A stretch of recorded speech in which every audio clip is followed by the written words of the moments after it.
Bonjour chers auditeurs, ici Éric Lantier au microphone et bienvenue à ce tour d'horizon du 5 octobre 2017. Comme vous le savez, mesdames et messieurs, le tour d'horizon s'adresse aux citoyens de bonne foi et aux gens de foi et a pour but de susciter des discussions avec les gens de notre entourage.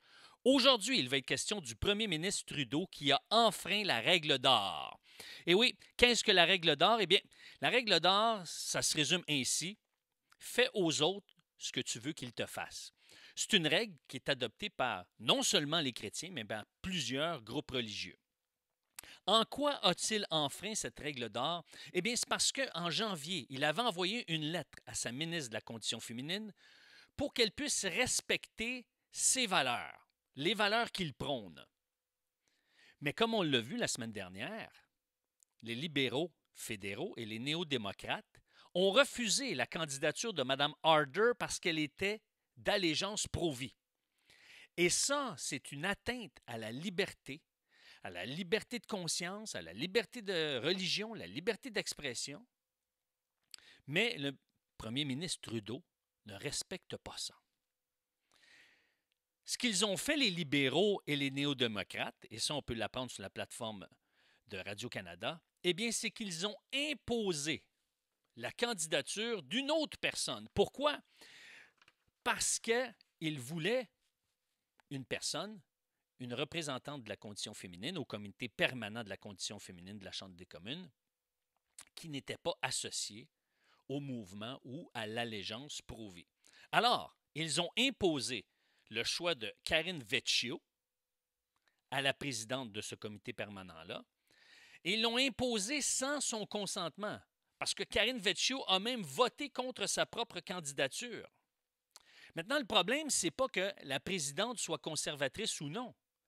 Le problème, c'est que maintenant, si on veut accéder à des postes d'influence sur la sphère publique, eh bien, on doit cacher notre allégeance pro-vie parce que ça peut nous causer des soucis. Et ça, dans un pays libre, dans une démocratie, c'est inacceptable, mesdames et messieurs. Mais au-delà de ça, c'est une chose parce qu'on pourrait dire, bah, c'est un enjeu partisan. On sait très bien que les libéraux sont anti-pro-vie. Même s'il y a un ministre pro-vie au sein de leur rang, eh bien, ils essaient de s'identifier comme des anti-pro-vie. Mais ils s'identifient comme des pro-choix. Le problème va au-delà de ça, mesdames et messieurs, parce que lorsque le premier ministre a envoyé sa lettre à la ministre de la Condition féminine, et c'est une lettre qu'on peut retrouver sur la plateforme du PM, pm.gc.ca. Cette lettre s'intitule « Lettre de mandat de la ministre de la Condition féminine ». Ce qu'il écrit à Madame ou à l'honorable Mariam Monsef, c'est qu'elle doit respecter les différences culturelles.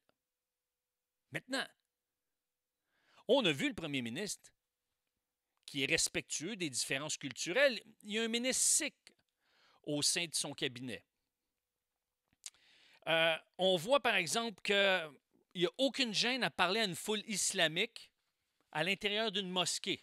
Ensuite, il a participé à différentes parades de la fierté gay, mais il s'oppose d'une manière virulente à la candidature d'une personne qui s'identifie au mouvement pro-vie. Et là, on voit les limites de sa tolérance. Mais ce qui est également grave, c'est qu'il dit à cette ministre-là qu'il est important d'entreprendre une étroite collaboration avec ses collègues et de s'engager d'une façon plus significative envers les députés de l'opposition. Alors, on est loin de la collaboration ici, mesdames et messieurs. Il va parler dans cette lettre-là également d'inclusion. On est loin de l'inclusion. Il va reconnaître également l'importance de reconnaître ses erreurs. Et il dit, celle-ci devrait être reconnue sur le champ. Il n'a pas reconnu que c'est une entrave, c'est une erreur, et c'est une entrave à la liberté d'expression et à la liberté de conscience. Il est loin d'être un rassembleur, et c'est pour ça, mesdames et messieurs, je crois que c'est important que vous puissiez contacter le bureau du premier ministre et exprimer votre désaccord avec cette démarche. Sur ce, chers auditeurs, eh bien, je vous dis à la semaine prochaine.